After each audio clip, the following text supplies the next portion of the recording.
On va pas se mentir, Ethereum ne fait plus rêver et depuis ses plus hauts en décembre 2024, Ether a dégringolé de plus de 65%, tombant même sous les 1400 $ le 9 avril 2025, un niveau qu'on n'avait pas vu depuis mars 2023, il y a plus de 2 ans. Il n'y a pas de doute, Ethereum souffre et la concurrence n'a jamais été aussi féroce, prête à assiéger le prince des cryptos.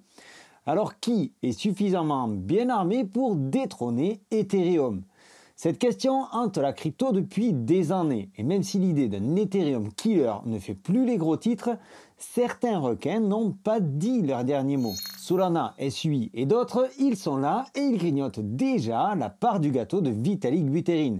Alors, qui prend la position en 2025? Sur qui devons-nous miser? Solana semble en tête, mais attention, d'autres pourraient bien redistribuer les cartes. On va voir ensemble qui, selon moi, a le plus de chances de renverser le géant du smart contract. Alors reste bien jusqu'à la fin de cette vidéo.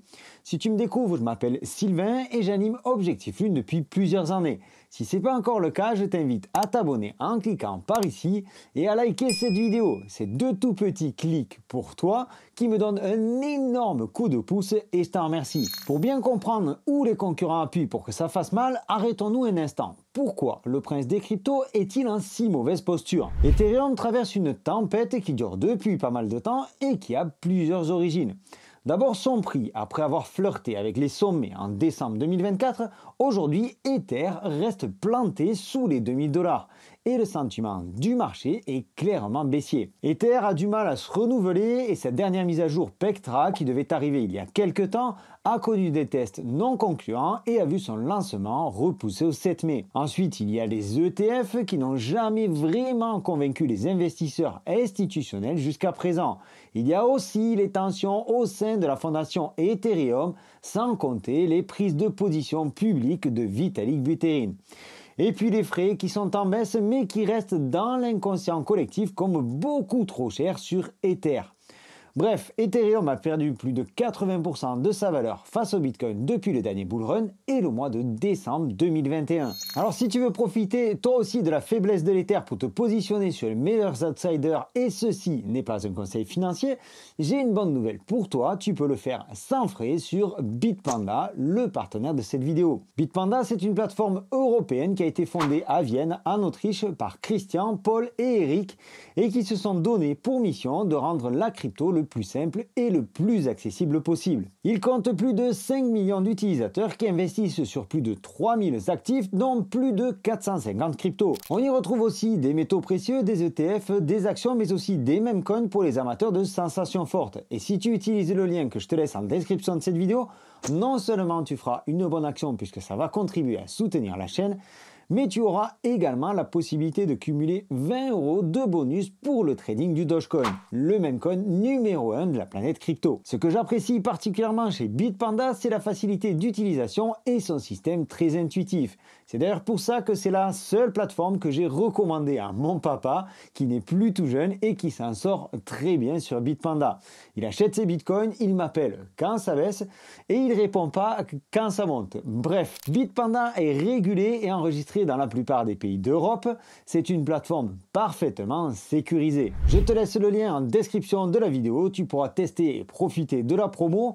Investir comporte des risques et l'ensemble du contenu de cette vidéo ne constitue pas un conseil financier. Tu dois faire tes propres recherches et t'informer de la législation en vigueur dans ton pays. Alors, qui pourrait profiter de la baisse d'Ether en mode charognard pour aller grappiller des parts de marché et pourquoi pas renverser la deuxième plus grosse capitalisation crypto? Et forcément, la première crypto qui vient immédiatement à l'esprit, c'est Solana, le concurrent historique de Ethereum. Solana, qui est souvent surnommé l'Ethereum Killer en raison de sa vitesse de transaction élevée, jusqu'à 65 000 transactions par seconde théoriquement, et de ses frais extrêmement bas.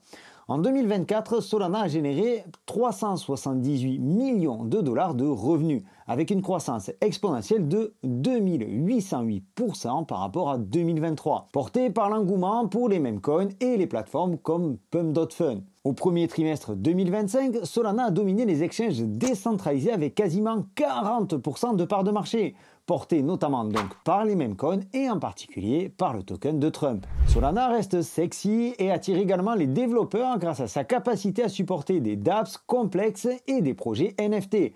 En résumé, les forces de Solana sont sa scalabilité, sa rapidité et l'adoption croissante dans les secteurs Web3 et IA, notamment avec le lancement du Solana Phone qui a fédéré une très grosse communauté. C'est aussi un écosystème en pleine expansion. Ils ont par exemple récupéré Render qui était initialement sur Polygon, un layer 2 de Ethereum. D'un autre côté, Solana reste à ce jour moins décentralisé que TH. Alors déjà que c'est l'un des points noirs d'Ether, autant te dire que pour ce point-là, c'est pas gagné pour Solana. Il y a quelques jours, Solana est brièvement passé devant Ethereum en termes de TVL. Solana comptabilisait 53,96 milliards de dollars déposés en staking contre 53,77 milliards pour Ethereum. Une première qui montre que Solana continue de grandir là où Ethereum marque cruellement le pas. Et pour finir, on peut souligner que Solana ne rencontre plus de panne, ce qui était un point noir très important. Maintenant, penchons-nous sur deux outsiders. Aptos est une blockchain de Layer 1 qui a été lancée en novembre 2022.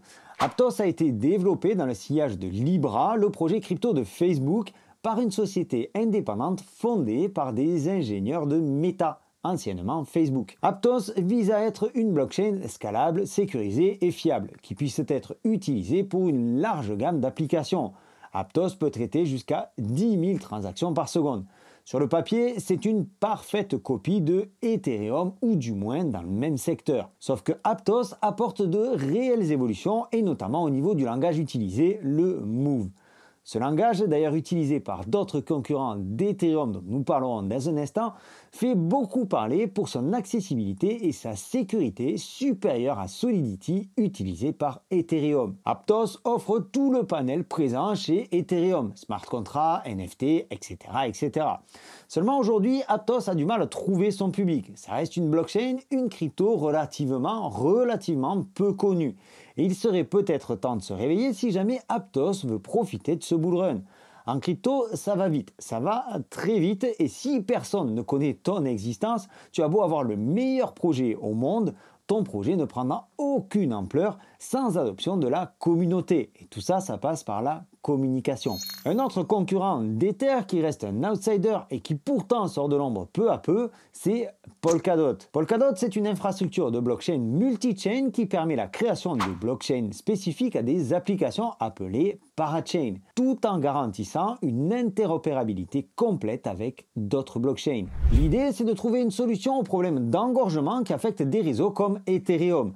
Polkadot est né en 2020 sous l'impulsion de Gavin Wood, l'un des cofondateurs d'Ethereum. En soi, Polkadot n'est pas à 100% un concurrent d'Ether. Ils n'ont pas tout à fait le même objectif. Polkadot est un protocole dit Layer 0. La blockchain est composée de plusieurs couches que l'on appelle plus généralement des layers. Il y en a trois principaux.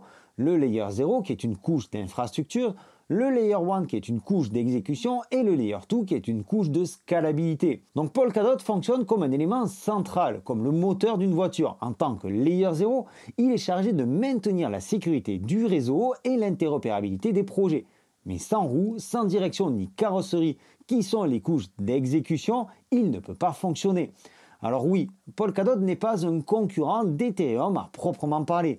Et pourtant, cette idée reste ancrée dans l'inconscient collectif et fait du tort quelque part à Ethereum. Parce que Polkadot continue de progresser et grignote des investisseurs du côté d'Ether.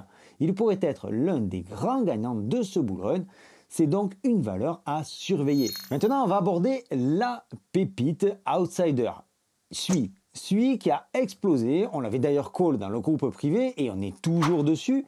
Lancé en mai 2023, le projet crypto Sui est une blockchain Layer 1, donc comme Bitcoin et Ethereum, avec un concept innovant visant à offrir des transactions ultra rapides et une bonne scalabilité grâce à son utilisation du langage de programmation Move. Ce langage de programmation est spécifiquement conçu pour le développement et l'exécution de smart contracts. On en a parlé avec Aptos. D'ailleurs, Sui est souvent comparé à Aptos. Les développeurs de Sui affirment qu'ils peuvent traiter près de 300 000 transactions par seconde grâce à un système de traitement en parallèle. En identifiant les transactions qui n'ont pas de lien entre elles, Sui peut exécuter plusieurs transactions simultanément. Sui a été lancé par la société Mist Labs, fondée ici aussi par d'anciens ingénieurs de Meta. Et ici aussi, on retrouve le package complet, smart contract, NFT, token, etc., etc.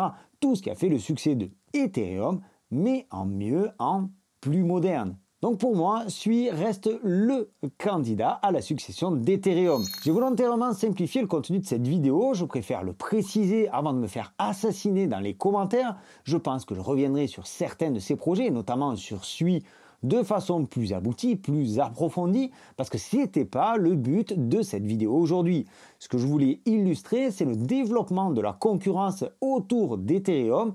Peu à peu, le monopole s'effrite et de nouvelles blockchains, de nouveaux projets viennent grignoter les parts de marché de Ethereum. Alors même si je reste convaincu que Ether nous fera une belle poussée sur ce bull run, il faut reconnaître que certains projets, comme tu viens de le voir, viennent chatouiller la suprématie du prince des cryptos.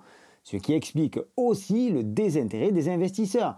Quand vous avez Sui qui nous claque un 50% en 10 jours, là où Ether peine à cumuler 10% de gains, on sait où se situe la hype du moment. Je t'invite de ton côté à pousser tes recherches sur ces projets. Ils ont chacun leurs atouts. Il y en a d'autres, tu peux d'ailleurs me les partager dans les commentaires, il y a d'autres concurrents à Ethereum. J'espère que cette vidéo t'aura apporté de nouvelles informations. Si ce n'est pas encore le cas, je t'invite à t'abonner en cliquant par ici. Je t'invite également à lâcher un pouce bleu si tu as apprécié le contenu de cette vidéo. Quant à moi, je te donne rendez-vous dans une prochaine vidéo. D'ici là, prends soin de toi et de tes cryptos. Ciao!